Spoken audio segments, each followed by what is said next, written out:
Hello student, हम लोग revise करने जा रहे हैं चैप्टर 9 रे ऑप्टिक्स को। सबसे पहले बात करेंगे रिफ्लेक्शन ऑफ लाइट की। जब भी किसी सरफेस पे लाइट फॉल होती है तो अगर स्मूथ सरफेस है तो वहाँ से लाइट जो है वो रिफ्लेक्ट बैक होकर सेम मीडियम में आ जाती है। और इस केस में angle of incidence must be equal to angle of reflection होना चाहिए। And incident ray, reflected ray and normal तीनों एक ही प्लेन में लाई करने चाहिए। मतलब कि बाउंसिंग बैक ऑफ लाइट रे को ही हम क्या कहते हैं, एक तरह से रिफ्लेक्शन कहते हैं। तो बेसिक डेफिनेशन हो गई यहाँ पर, ठीक है, और लॉज हो गए। नेक्स्ट बात करते हैं अपन focal length and mirror formula. क्योंकि रिफ्लेक्शन किसके थ्रू होगा, मिरर्स के थ्रू होगा, तो यहाँ पे मिरर की बात करेंगे, ठीक है। और मिरर के अंदर भी बाकी सारी टर्मिनोलॉजी तो ठीक है, लेकिन सबसे मेन इंपॉर्टेंट टर्मिनोलॉजी होती है फोकल लेंथ, ठीक है। तो relation between focal length and radius of curvature जो है वो रेडियस ऑफ कर्वेचर का एग्जैक्टली हाफ होता है फोकस पॉइंट, और फोकल लेंथ होती है रेडियस ऑफ कर्वेचर का हाफ। मिरर फॉर्मूला की बात करें तो 1/f equals to 1/v plus 1/u, ये 10th क्लास में भी आपने पढ़ा था, तो आई गेस आपको ये अच्छे से आता है। लीनियर मैग्निफिकेशन है ना, HI/HO, मतलब कि इमेज की हाइट है बेसिकली, ये ऑब्जेक्ट की है, और अगर डिस्टेंसेस की फॉर्म में लिख रहे हैं तो माइनस आएगा, है ना। लेंस के अंदर यहाँ माइनस यहाँ प्लस हो जाता है, और मिरर में यहाँ प्लस है यहाँ माइनस है, ये चीज़ याद रखनी है। तो ये मिरर की बात हो रही है क्योंकि रिफ्लेक्शन मिरर के थ्रू होता है। मैग्निफिकेशन अगर ग्रेटर देन 1 है मतलब इमेज आपकी एनलार्ज है, लेस देन 1 है मतलब डायमिनिश है, इक्वल है मतलब दोनों सेम साइज के हैं।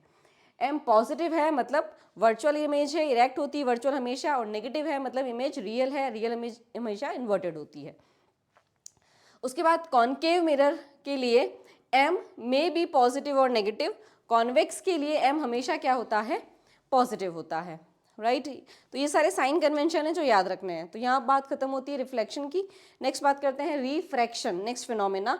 इसके अंदर लाइट सेकंड मीडियम के अंदर एंटर करती है। सेकंड मीडियम अगर डेंसर है तो टूवर्ड्स द नॉर्मल बैंड हो जाएगी, और अगर रेयर है तो अवे फ्रॉम नॉर्मल बैंड हो जाएगी। तो basically bending of light rays को ही हम क्या कहते हैं, रिफ्रैक्शन। और इस केस में भी इंसिडेंट, रिफ्रैक्टेड एंड नॉर्मल एक प्लेन में लाई करने चाहिए। And sine of incident angle and sine of refraction angle का जो रेशो है वो हमेशा एक कांस्टेंट होता है। उस कांस्टेंट को हम कहते हैं रिफ्रैक्टिव इंडेक्स, एन से या म्यू से डिनोट कर सकते हैं, और इसको स्नेल्स लॉ बोलते हैं, ठीक है। रिफ्रैक्टिव इंडेक्स का मतलब होता है refractive index of 2 with respect to 1, है ना।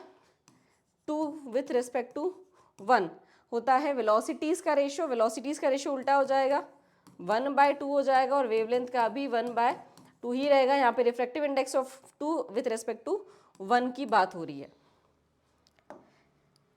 नेक्स्ट क्रिटिकल एंगल, ये TIR के अंदर होता है, मतलब कि जब टोटल इंटरनल रिफ्लेक्शन होने वाला हो, मतलब इंसिडेंट रे का वो क्रिटिकल एंगल जिससे अबव अगर इंसिडेंट हुई रे तो वो रिफ्रैक्शन के बजाय रिफ्लेक्शन ही हो जाएगा उसका, तो वो क्रिटिकल पॉइंट हमारा है ना। तो एन जो होता है रिफ्रैक्टिव इंडेक्स 1/sin IC के इक्वल होता है। IC यहाँ पर क्या है, क्रिटिकल एंगल जिस पे रिफ्रैक्शन 90 डिग्री हो, और इससे अबव अगर इंसिडेंट एंगल है तो वो TIR मतलब टोटल इंटरनल रिफ्लेक्शन होगा। लाइट ट्रेवल डेंस से रेयर में होनी चाहिए, और incident greater than critical angle होना चाहिए, कंडीशन TIR होने के लिए।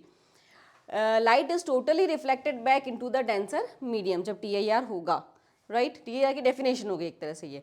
नाउ रिफ्रैक्शन, ये very important, both formulas are very important. इसका डेरिवेशन भी आपको याद करना है नोट्स में से। अभी तो हम फिलहाल फॉर्मूले की बात कर रहे हैं। Refraction through spherical surface, μ2/v minus μ1/u equals to μ2 minus μ1/r। Mu या n रिफ्रैक्टिव इंडेक्स को कैसे भी डिनोट कर सकते हैं आप।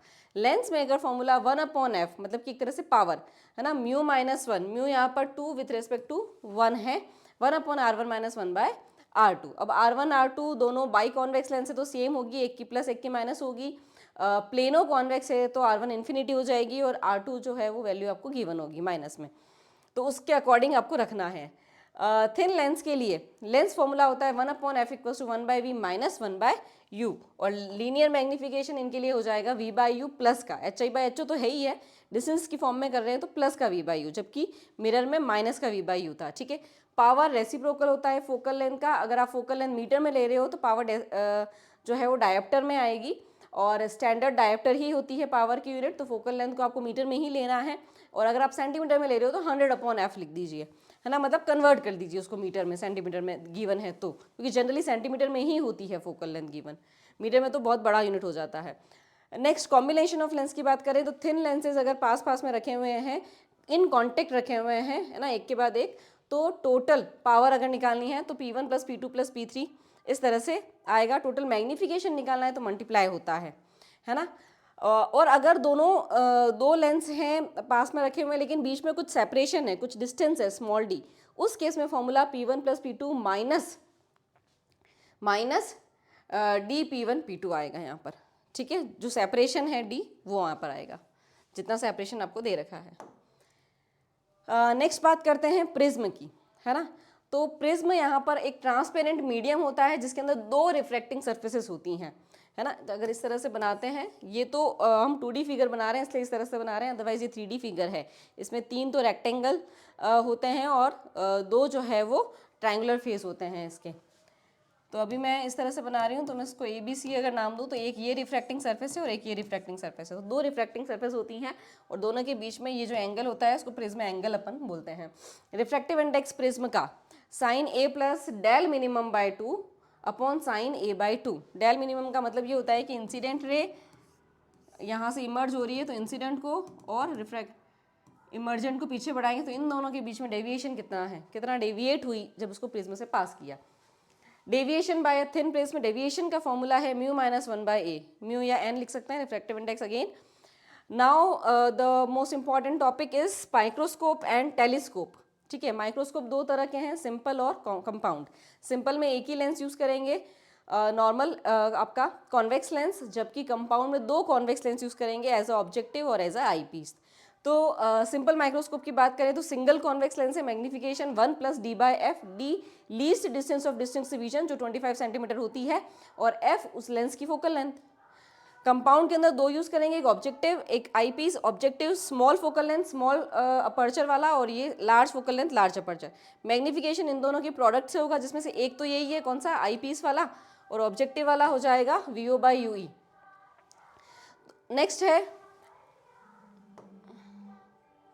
नेक्स्ट है आपका माइक्रोस्कोप के बाद टेलीस्कोप, जिसके अंदर अपन बात कर रहे हैं रिफ्रैक्टिंग एस्ट्रोनॉमिकल टेलीस्कोप की, जिसके अंदर अगेन 2 लेंसेज होंगे, ऑब्जेक्टिव एंड आई पीस, लेकिन यहाँ पे उल्टा है। कंपाउंड माइक्रोस्कोप में ऑब्जेक्टिव छोटा था, आई पीस बड़ा था, यहाँ आई पीस छोटा होगा और ऑब्जेक्टिव बड़ा होगा, क्योंकि पर्पस भी अपोजिट हो गया, छोटे से बड़े को देखना है और टेलीस्कोप में बड़े ऑब्जेक्ट को छोटा देखना है, ठीक है।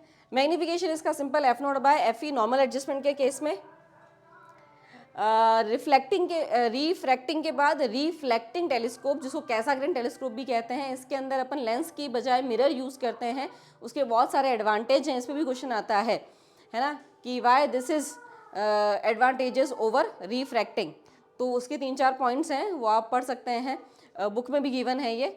तो रिफ्लेक्टिंग टाइप का कैसाग्रेन टाइप का टेलीस्कोप अपने एनसीईआरटी में गिवन है, एक डायग्राम भी गिवन है, जिसके अंदर मिरर यूज़ कर रहे हैं ताकि उसको हैंडलिंग ईजी हो जाए और वो कॉम्पैक्ट साइज में अवेलेबल हो, क्योंकि लेंस को हैंडल करना बड़ा मुश्किल है, उसको बैक में सपोर्ट नहीं दे सकते, उसको आपको पेरीमीटर पे ही सपोर्ट दिया जा सकता है। और अगर आपको अच्छा मैग्नीफिकेशन चाहिए तो लेंस बहुत बड़ा चाहिए, और बड़े लेंस को हैंडलिंग बड़ी डिफ़िकल्ट होती है। प्लस एब्रिएशंस, क्रोमैटिक और स्फेरिकल एब्रिएशंस वगैरह भी ज़्यादा इंट्रोड्यूस होते हैं, तो इसलिए ये वाला जो है वो उसके ऊपर एडवांटेजेस है, राइट। तो this is all about ray optics. यहाँ पर अपन एक शॉर्ट रिव्यू लिया है चैप्टर का, हालांकि चैप्टर के अंदर आपको डेरिवेशंस पढ़ने पड़ेंगे, माइक्रोस्कोप, टेलीस्कोप, लेंस का और प्लस न्यूमेरिकल्स आपको करने पड़ेंगे, राइट। तो all the very best for your students for your exams and thank you everyone.